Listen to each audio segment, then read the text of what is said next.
How to use patrol on your camera. This video will teach you how to turn on this function. First, please enter the main page.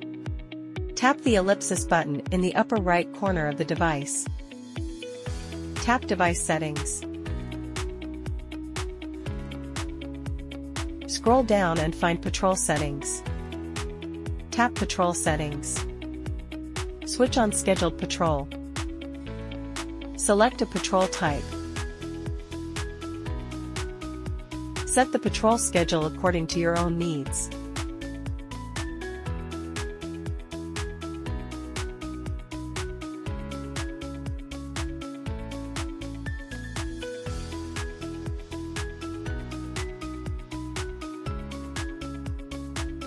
Finally, please return to the monitoring page and check if the camera starts patrolling.